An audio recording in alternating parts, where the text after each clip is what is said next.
আমি কতটা মিথ্যেবাদী এটা তুমি যদি আমাকে জিজ্ঞেস করো আমি কেমন আছি তাহলে বুঝতে পারবে। আমি তো যে শুধু একজন অভিনেতা তা তো না, হুম হুম। আমি তো একজন দর্শক। হ্যাঁ তাই না? হ্যাঁ। একটা ভালো চলচ্চিত্র দেখতে যাব পরিবার পরিজন নিয়ে অথবা বন্ধু বান্ধবদের নিয়ে, আনন্দ করবো, একটা ভালো সময় কাটবে। তাই এটা একটা আনন্দের বিষয় না? ঢাকা শহরের বাইরে যে আমাদের জেলা শহরগুলো আছে বা উপজেলা শহরগুলো আছে, সেখানে বেশিরভাগ শহরে একটা ফ্যামিলি নিয়ে বসে ভদ্রচিত ভাবে দেখার মতো সিনেমা হল নাই। হ্যালো স্যার, কেমন আছেন? কেমন আছি এই প্রশ্নটা করলে একটা মিথ্যে উত্তর দিতে হয়। আছি। কেন মিথ্যে উত্তর দিতে হয়? ভালো না থাকার কারণ কি? অনেক কারণ আছে। ওই একজন কবির উদ্ধৃতি দিয়ে বলি, ওনার নামটা আমার ঠিক মনে নাই। তো ওনার কবিতাটার লাইনটা ছিল এরকম যে, আমি কতটা মিথ্যেবাদী এটা তুমি যদি আমাকে জিজ্ঞেস করো আমি কেমন আছি তাহলে বুঝতে পারবে। ভালো থাকার একটা কারণ হতে পারে এইবার আপনার ঈদে বেশ কিছু ফিল্ম মুভি এসেছে, তার মধ্যে অন্যতম নীলচক্র। তো কেমন লাগছে মুভিতে?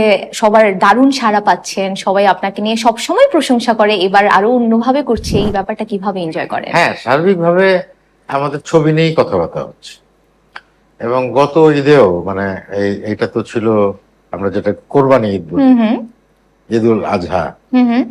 তো এই ঈদের এবং তার আগের ঈদেও ঈদুল ফিতর যেটা রোজার ঈদ, সেখানেও বেশ কিছু ছবি আলোচনায় এসেছিল এবং এই ঈদেও 4-5টা ছবি খুবই আলোচনায় এসেছে।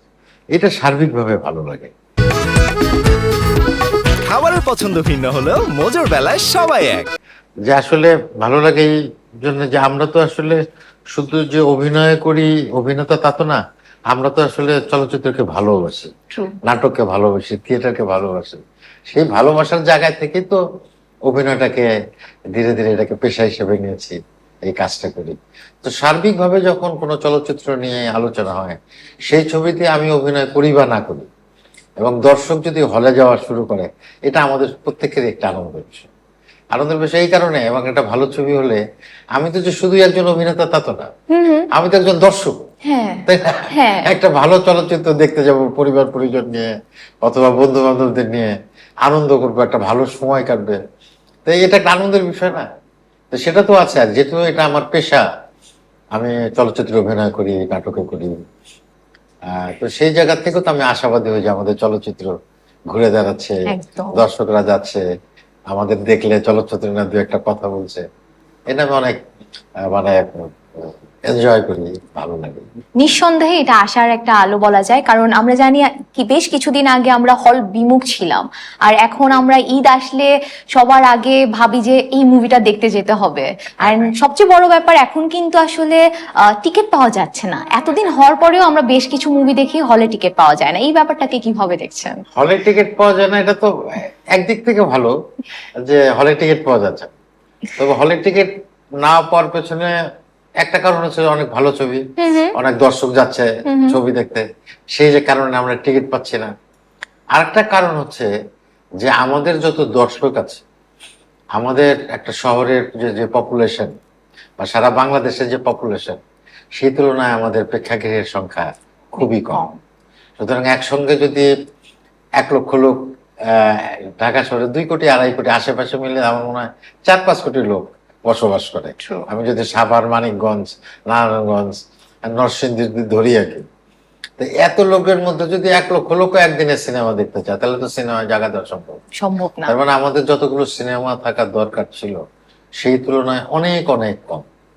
এবং সবচেয়ে দুঃখের বিষয় এবং কষ্টের বিষয় হচ্ছে যে আমাদের জেলা শহরগুলো, ঢাকা শহরের বাইরে যে আমাদের জেলা শহরগুলো আছে বা উপজেলা শহরগুলো আছে, সেখানে বেশিরভাগ শহরে একটা ফ্যামিলি নিয়ে বসে ভদ্রচিত ভাবে দেখার মতো সিনেমা হল নাই। তো সেই কারণেই কিন্তু একটা প্রেশার আছে। আবার এর পেছনে কারণ আছে যে আমাদের সিনেমাগুলো বিশেষ করে সিঙ্গেল স্ক্রিন, আমাদের সিনেমার আহ, একটা পর্যায়ে এত দর্শক মানে হল বিমুখ হয়ে গেছে যে সেই কারণে হল মালিকরা চালাতে পারে নাই, তাদের এটা ব্যবসায় ক্ষতি হয়ে গেছে। হুম হুম হুম। সুতরাং এটা বন্ধ হয়ে মার্কেট হয়ে গেছে বা অন্য কিছু হয়ে গেছে বা বিক্রি করে দিচ্ছে। তো নানান কারণ আছে। তা আমার মনে হয় যে ভালো ছবির পাশাপাশি আমাদের হলের সংখ্যাও বাড়াতে হবে, বিশেষ করে শহর অঞ্চলগুলো। গ্রামে তো আর সিনেমা হল অসম্ভব না। সিনেমা হল তো আর ছোটখাটো জিনিস না, না। এটা তো দোকান না না। যে একটা দোকান দিয়ে দিলাম। হ্যাঁ। হ্যাঁ, এটার জন্য অনেক আয়োজন আছে, এটার Exactly. কনস্ট্রাকশনে অনেক হিসাব নিকাশ আছে।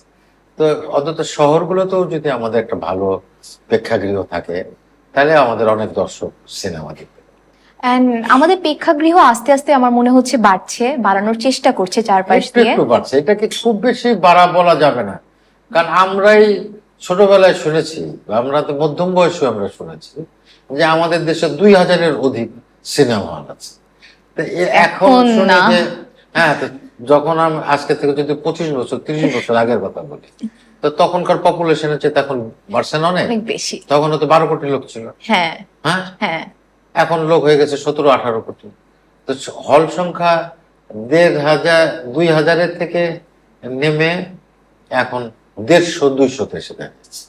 আমি যদি বেশি দিন আগের কথা না, আমরাই একটা চলচ্চিত্র করেছিলাম, যেটা একটা মানে চলচ্চিত্র একটা বড় ধাক্কা ছিল এবং খুবই একটা সফল সিনেমা, গিয়াসউদ্দিন সেলিমের মনপুরা। মনপুরা। এবং মনপুরা ছবি যখন মুক্তি পায় সেটা বাংলাদেশে, তখন আমরা জানতাম, আমি তো অভিনয় করেছি এটা, তো ওদের ডিস্ট্রিবিউটর অফিস ছিল, ওখানে যেতাম মাঝে মধ্যে, তখনও শুনেছি আমাদের প্রায় 1400 হল। এটা কিন্তু খুব বেশি 1400 আগের কথা না, এটা 8 সালের দিকে এই ছবি চলেছে বাংলাদেশে, তখনও 1400 হল, আর এখন 150 থেকে 200 সেন্ট। এটা বাড়াতে হবে। প্রপোর্শন অনেক কমে গিয়েছে হলের। হ্যাঁ।